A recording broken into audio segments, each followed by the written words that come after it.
Hold your horses, Purple. You ain't going nowhere. Out of my way, lizard. Green, I'm warning you. Step aside or suffer the same fate. Come at me, and I will put you back in your proper place. Ah!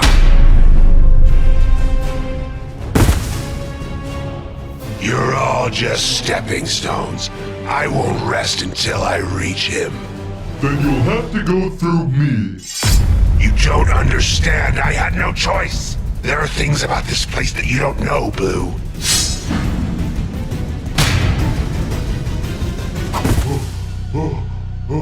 Purple, why are you fighting so hard? There must be a reason behind all this. Like I said, there are things about this place, about my past, that you don't know. Then enlighten me. Fine, I will tell you my story, Blue. And at the end of it, if you still wish to fight me, then so be it. It all started on that one horrible day. The day of the fire. That was the day that I was left alone in this world. My mom, my dad, my brother. I had lost everything. My family didn't have much, and what we did have was burnt up in that flame. But I am a survivor, you see. From there, I moved from foster home to foster home, meeting new families and playing them for suckers. I was constantly on the move. If I ever stuck in one place for too long, I started to have nightmares of my old home, my old family, and the fires that swept them all away. Because of my tendency to move around, the school systems didn't know what to do with me. I decided on my own to drop out. From there, I became something of a street rat, robbing what I could from rich passerby, enough to survive, and perhaps a little more. My sticky fingers made me something of a legend on the streets, and I quickly gained some new friends. Dangerous friends. We had a solid crew going, but as our power grew, so did that of our rivals. From pickpocketing to vandalism, we were always competing against each other over territory. And to make matters even more complicated, their leader and I, a strong, beautiful woman by the name of Violet, quickly fell in love. Eventually, she even became my wife.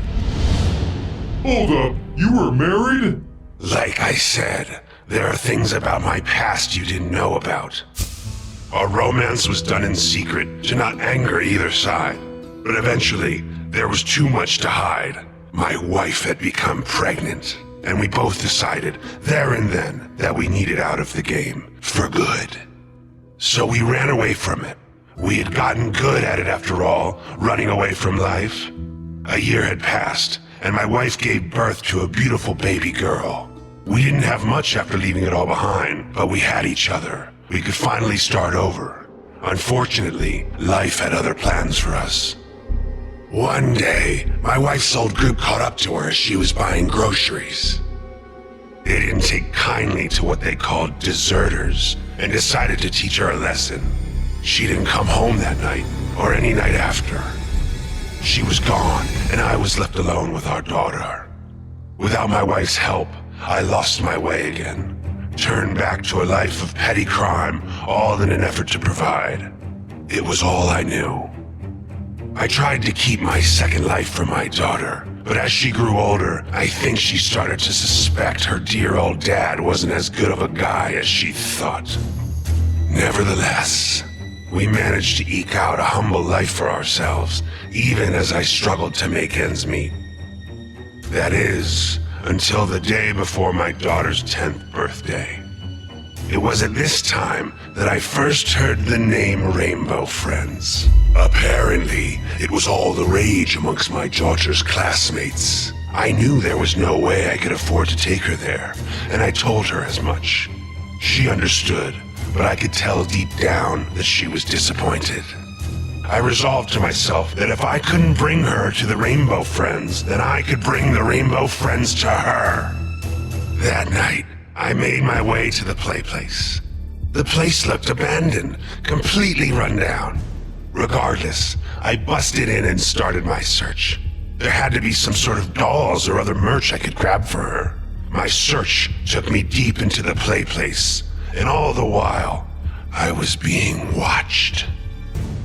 I finally made my way to what looked like a laboratory when I saw it. I saw a man being turned into a monster for the first time. I only caught a glimpse, but it was enough. The man who had become Red was standing there, laughing, as a larger man was twisted and mutated into becoming who we now know as Orange. It was the most terrifying sight I ever laid eyes on. When it was over, I couldn't help it. I screamed. Red turned to face me, and I'll never forget what he said.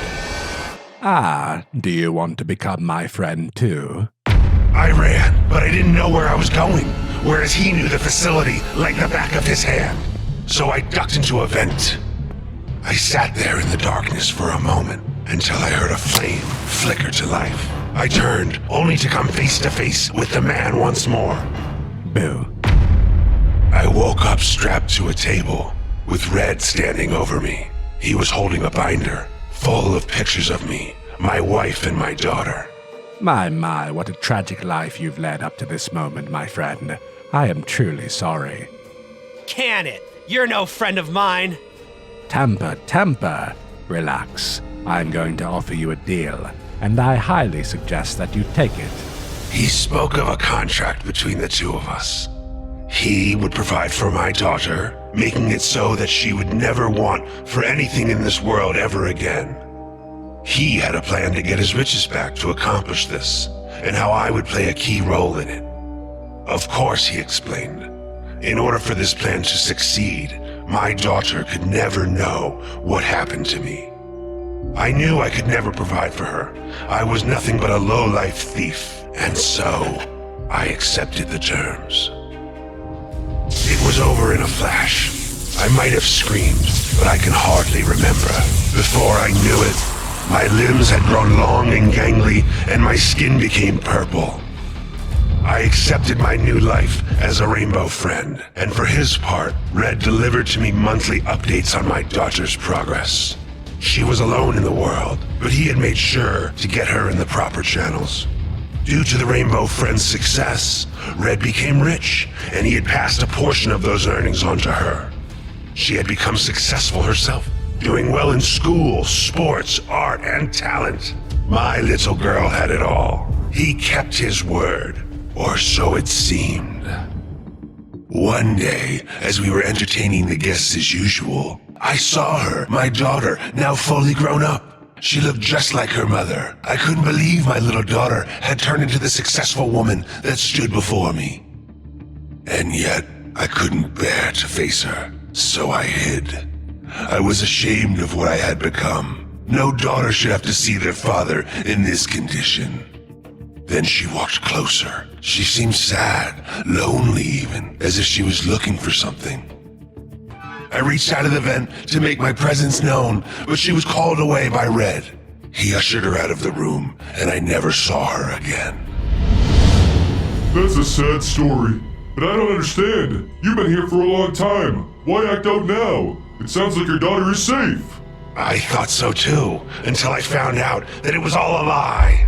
You might recall the police officers that were investigating this place. Well, turns out they were looking for missing persons. Among those missing was my little girl. He lied, Blue. He didn't take care of her. He turned her into another one of his friends. No, that's horrible.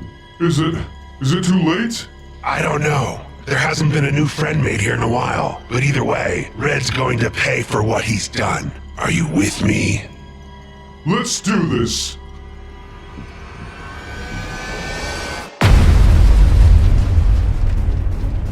Red! We gotta talk. Yeah! Ah, Purple. I was hoping you would join us.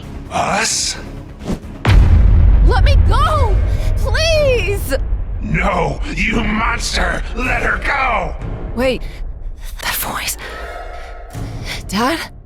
Well, Purple, aren't you going to answer her? Come on, buddy. You can do this. It's me, sweetie. Dad, you're alive? I thought you... I'm so happy you're okay. You are? I'm so sorry. I tried to make your life better, and all I did was ruin everything. Nonsense, for you see, now you can be together forever. No, Blue! I'm on it! I have had enough of you!